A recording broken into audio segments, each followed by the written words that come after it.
Raxplode, the bizarre broke uncle of the Guardians of the Globe. Bizarre? Who said that? I'm gonna blow that fucker up! Hello and welcome. This is Rooflemonger, my friends. I was lucky enough to get some hands-on time with the all-new Invincible VS character, Elemental. This is an all-new character in the Invincible VS universe made explicitly for the Invincible VS game. And yes, made by the series creator, Robert Kirkman, so there is legacy there. I was also lucky enough to pick the developer's brains over a few things about the game, the closed beta, which just finished up not too long ago, what's going on in the future, Elemental herself, and more. So we'll dig into it. First, we'll talk about Elemental, then we'll talk about the developers and what they had to say. So first off, Elemental, right? New character, and as per the branding, she uses the elements, specifically the 4 elements. And yes, we got another fighting game coming up with people using a lot of the elements as well. I was assured by the developers she was planned a long time ago before they knew about any Avatar fighting game. Coincidences can be fun like that. So what's the deal with Elemental? Obviously using the elements to fight, but how does she fight with them? I guess the best way to put it is she would be a zoner. Now, we already have a few zoners in Invincible VS, Adam, Eve, and Cecil specifically. She's definitely not like them. She's very focused on horizontal control versus, say, diagonal control. And she also has a pretty strong counter-zoning moveset. And she's also fairly mobile. Not 8-way air dash like Adam, Eve, but she does have air dash, she has double jump, and she can do some stuff. So let's dig into it, and I guess let's just start with some of the basics. So one of the cool things about her is no matter what she does, no matter what button she presses or what special or super or whatever she does, she's always using the elements, which I think is kind of cool, right? It gives her a really good flavor between air, water, fire, and earth. Like there's no generic crouch light kick or martial arts move or something like that. She's always using the elements. So when it comes to a superhero game, this gives her a really good superhero vibe. Like, it's really easy to understand her powers. Like, to jump, she has air around her. She has fire and water just going around her just in her idle animation. Also, to help with some of the zoning stuff, so a lot of characters in this game, if you hold specific buttons, you get a charged version of the move. Her stand medium, if you hold it, becomes basically a charged projectile, and it wall bounces. Now, it's not exactly full screen. It's about 60% of the screen. But still, if you use your boost dash or meter dash option, so basically like your super dash, if you will, well, not in the Dragon Ball context, but a better dash, you basically can get a full combo off of it. So it's quite useful. Gives her a higher stake option to use as a projectile versus the base special moves that we'll get into. Also, her crouching medium is also chargeable. So normally you do it, it's like kind of like a flame pin, almost like Dormammu, I guess. Not exactly the same. But if you hold it, she'll use some air at the end of it and bring you in against your will. And the air part of this move has some incredible range. And yes, you can freely combo after it as well. It has probably about half screen range. So these are just normals. You hold the button. These aren't even specials. But her ability to control the screen is really, really, really good. And speaking of specials and speaking of screen control, let's talk about one of the more interesting aspects of the character. So she can pull up a rock. And the rock just chills for a bit. The regular one, not as long. If you burn a little bit of meter on it, it lasts a good deal longer. And these rocks will delete projectiles. So in a zoning / counter zoning war, she can shield up while then throwing her own projectiles. And the enhanced rock, the one you spread meter on, can tank multiple hits. So she can set up shop and you got no recourse out of range, so you got to get in. But they also count as a physical object. Meaning if you try to get in and it's in your way, it's going to hit you. So it stops zoning dead, and it also stops you from walking in. And also, as you can see here, you can also hit it to have it explode outwards. So it's very multifaceted to say the least. Also, it's air okay, so you can jump, set a rock up in the air, and then just kind of see how it controls the battlefield. This is also one of her assists as well, right? So it just gives her a really strong element of screen control on top of her basic projectiles, which we'll talk about in a moment. And it's just interesting because Cecil and Adam Eve, they're more kind of standard zoners, right? There's no tricky stuff like this. So just seeing that it's there, it's cool. Now, speaking of special move projectiles, she has like a classic water shot. It's just general fireball. It controls a lot of the screen. The enhanced version is interesting because it's basically what we would call a beam. It transfers the whole screen instantaneously. Now, that's a little generic, but you know, oh well, right? But you can also hold the move and then it's a slower charge down, but on top of it becoming a beam, it will also knock down the enemy in a crumple state, meaning you can get full combos after the fact. So there's a lot of ways to use this pretty basic projectile. Now, of course, the proper zoner's got lots of projectiles and may introduce to you another one. So the fireball, you know, in a very literal sense. And yes, you may notice it's somewhat similar to other fighting game fireballs you've seen in the past, either recently in Street Fighter 6 with Mai or maybe in Guilty Gear with Anji Mito, in that if it hits or if it's blocked, it doesn't matter. You're not exactly done with it. And also the enhanced version, the second hit will automatically launch you no matter what. So it's really powerful and enhanced because if you get bopped, you're going for the ride. And of course, just like the water projectile, this is also air okay. So that means you can be tossing that nonsense out anywhere on the screen at basically any time. Now, this is where I'll add, her own personal mix is not that strong, very much by design, because there's even more silly stuff we're going to get into. So while she can abuse you with the bouncing projectile in all the usual ways you would expect, you only have to worry, I guess, a regular amount versus an insane amount. Once again, she has no 8-way air dash, only a regular air dash. So, you won't be guessing like 16 layers of 50-50 the second you block. But there's still some stuff that's going to go on. So you got to pay it some level of respect. For her supers, there's the basic Lava Rock super, and it's just Strike super. There's nothing too much to talk about. It does damage. Then there's the Whirlwind super, and that's the big one. That's the scary one. So another move, just like the fireball, that might evoke terror from other fighting games, this gigantic water whirlwind will just go the entire length of the stage. It is also air okay, and you can also freely tag after the fact. So suffice it to say, she can easily control the screen with this, right?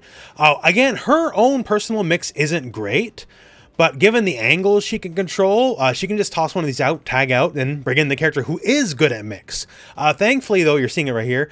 If it doesn't catch you at a specific angle, it won't give you the full launch and the full combo, because like if you just jump and do it right away, it'll control the entire screen versus just the bottom lane, which is a bit strong. That said, though, you can fix that because you can have multiple on screen at the same time. Yes. You would think something like that you can only do one at a time, but nope. If you got the meter, go crazy. And as long as it's roughly level to you wherever you are on the screen, as long as it's not directly above you, it's going to be a full combo every time. And again, she can just tag right afterwards. So even if you block doesn't hit, you tag in your good mixed character and hope you block right. A move like that is always traditionally strong in fighting games, and granted, you know, when lab for hours and hours or whatever, but seems pretty okay to me, is what I'm saying. Definitely one of the better supers in the game from what I'm seeing. And of course, everyone has a big fancy level 3 super, and she's no different, and hers is big and it's fancy. So you probably already seen it in the trailer, but she busts out all 4 elements. And if it's going to kill, you'll start losing body parts too, as you can see before it's even over, because Invincible is just that kind of game. And yeah, it messes you up really bad. And by the way, I love her win pose. It's like kind of cool and sassy, just like, hey, see you later, right? I dig it. I dig it. Earth, water, air, fire. You think you're going to beat me with what, nature? My powers tap into the earth itself. You have no idea what I can do. So that's sort of a basic overview of what she is capable of. Again, I think, at least mechanically, function-wise, I think she's pretty cool. Her ability to control the screen with the rock being both a active hitbox, meaning you cannot afford to walk into it or you're going to get hit and potentially get comboed, and the fact that it also blocks projectiles can really potentially slow down a match. And then she has some decent zoning to back it up. She has some decent, although not amazing, by this game standard, air mobility. So double jump and air dash is okay. Triangle jumps, 8-way air dash, not so much. So a zoner, but a different kind of zoner than, say, you know, Adam Eve or Cecil, which is good. We want more different archetypes. We don't want everyone to be the same thing. And actually, going on that note here, so I did talk to the developers for a little bit and just ask some questions, the ones they're able to answer anyways, just about the game in general. So I spoke to Isaiah over at Skybound Games and some of the other developers, and let's just mention a few things that were brought up. So first up, I did ask about Elemental, right? So if you've seen the Game Awards presentation, this is a character that was created by Robert Kirkman, the creator of Invincible and Walking Dead and many other things. So this is, you know, an OC for the game, and she's going to be a big part. They didn't say what particularly, but a big part of the game storyline. So the storyline for this game is all unique to the game. It's obviously linked to the show and the comic, but it's unique for the game, and she's going to be one of the focal characters. And I did ask, well, you know, the Amazon show is obviously based off the comic. It's not the same as the comic though, right? Like, is there any chance for her to move into the show? And to that, no promises, although it'd be cool. Now, as far as her being a zoner, I did notice compared to Adam Eve and Cecil, she's very weak in diagonal screen control. Like, say you're up in the air shooting downwards. They're both pretty decent at it, and she has like almost no ability to do it. She has strong horizontal control, but that's about it. And very much by design. They don't want all the zoners to play the same.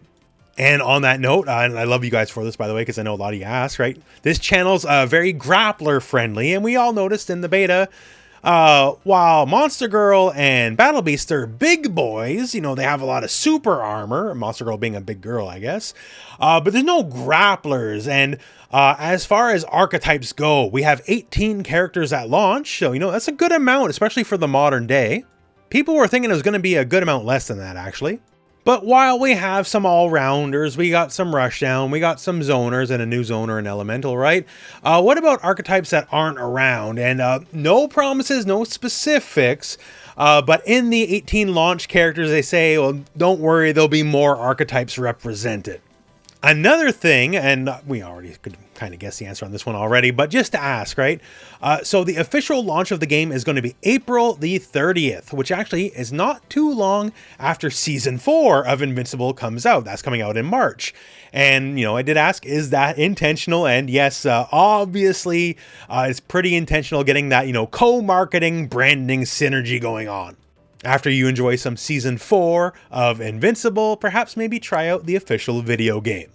Also, as far as gameplay goes, so the beta finished up, they got a lot of great feedback for that, and they're going to be making a lot of adjustments. In the build I got to play, already some of those are very apparent, like characters with 8-way air dash. If you played on motion controls, 8-way air dash could be a little frustrating, and also a lot more things under the hood that aren't as obvious, but they took a lot of good feedback. One of those was very obvious for me to tell just in terms of 8-way air dash, as some of the motions would overlap and give you moves you did not intend. That has been addressed and that has been fixed, and that's a lot better now. And also a lot more things under the hood that aren't as obvious, but they took a lot of good feedback. One of those was very obvious for me to tell just in terms of 8-way air dash. And the game is actually going to keep evolving going forward. There will be, don't know the form of it yet, but there'll be another time for the game to get out in front of the public before the game is out. They didn't use the word specifically, but I'm assuming that to be in some form of open beta, so everyone can try the game before it's out later in April. And this has been a very active development. They made lots of changes, lots of tweaks, like even stuff like wave dashing from the first time I played it to now. Very different, right? There may even be new mechanics as far as the game goes in later builds of the game before launch. So look forward to that. Also, one question, because I had it on my mind, I know a lot of people had it on their minds as well. So this game has simple controls. This game also has classic motion controls. You choose, which is great. You know, pick what works best for you. That's the way it should be. But in pure gamer terms, simple controls were just better. Because motion controls, nothing was different other than the fact that there's motions, which means you can do moves faster and better in simple controls with no upside for classical controls. And I asked, is there anything that's going to change on that front to make some differentiation between the two? And yes, that is something they're looking into. In a lot of games, how it usually is, if you do the moves with motion controls, they just do a little bit more damage. That's not the route they're currently intending. So in this game, given the pedigree, given the developers, you know, Killer Instinct developers, right? Combos are a big part of the game. And one avenue they're looking at is if you do combos with classical controls versus easy inputs, that means the combo bar will fill up less with classical special moves. So basically you'll be able to get like 1 or 2 more hits in a more extended combo compared to simple controls. Nothing's set in stone yet, but that's kind of the idea they're looking at. And that's basically the long and short of it. So I'm really looking forward to this. Like, it was definitely something very different at first, and different always is harder to adjust to versus like the same old stuff you always know, right? This game has some pretty unique rule sets versus, say, compared to a Marvel Tokon, where if you played any previous Marvel vs. game or Arc System Works games, you can kind of just slip in and figure it out a lot easier. But as I've been getting the hang of this game, I'm having a lot more and more fun with it. Also, it kind of helps. I think Elemental is actually a cool character. Like, I like her attitude. I like her design a lot. She's also kind of jacked, which I'm not going to argue against. Big fan, personally. But basically, every time I see the game, my opinion of it improves. At the very beginning, I might have been a little shaky, mostly because like some of the rule sets, I didn't fully appreciate them for what they're going for. But now, like, I get it. I dig it. It might not be the game for everyone, admittedly, but it's very interesting.